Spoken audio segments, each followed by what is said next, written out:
Alors Lumière Espace-Temps, c'est une exposition grand public qui est destinée à tous les publics et qui réunit 14 artistes contemporains autour de la figure tutélaire de Nicolas Schoeffer.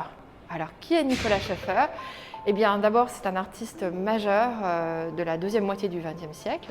C'est quelqu'un qui a beaucoup compté dans les années 50, 60, 70. C'est un des tenants de l'art cinétique. C'est aussi un sculpteur de lumière.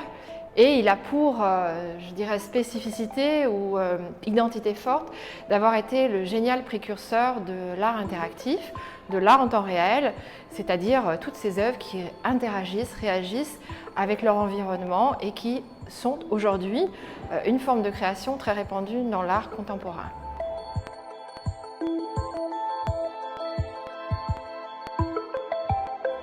Alors, on y voit des œuvres originales et très singulières d'ailleurs, d'artistes contemporains qui ont été profondément influencés ou imprégnés par la pensée prospective de Nicolas Schoeffer.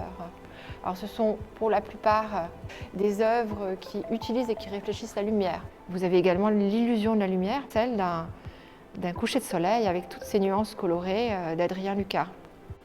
Comme celle de Félicité Stiendorf, avec cette magnifique éclipse qui rayonne au centre de l'espace, ou encore les œuvres d'Étienne Rey, par exemple, qui s'inscrit dans la lignée de l'art cinétique et qui joue toutes des reflets et de la démultiplication des espaces et qui composent un spectacle visuel dans lequel notre regard va venir se perdre. Vous avez également des mécanismes beaucoup plus sophistiqués avec Circular Inception d'Elias Crespin, qui est une œuvre animée par un programme aléatoire et qui permet à ce magnifique ballet céleste de se déployer sous nos yeux en une combinaison de formes infinies. Et puis il y a également des mécanismes que le public peut manipuler à sa guise pour composer une œuvre personnelle.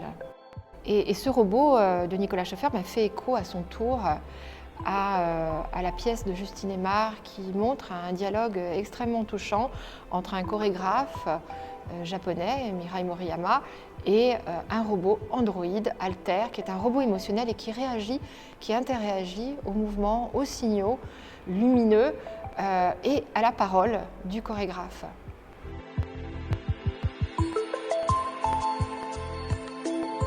Donc cette exposition a toute sa place au Grenier à Sel, qui est un lieu pluridisciplinaire, qui est ouvert donc à toutes les formes de création, qui est aussi un bâtiment classé monument historique et qui crée des passerelles communicantes entre le monde artistique, celui des sciences et des technologies innovantes d'aujourd'hui.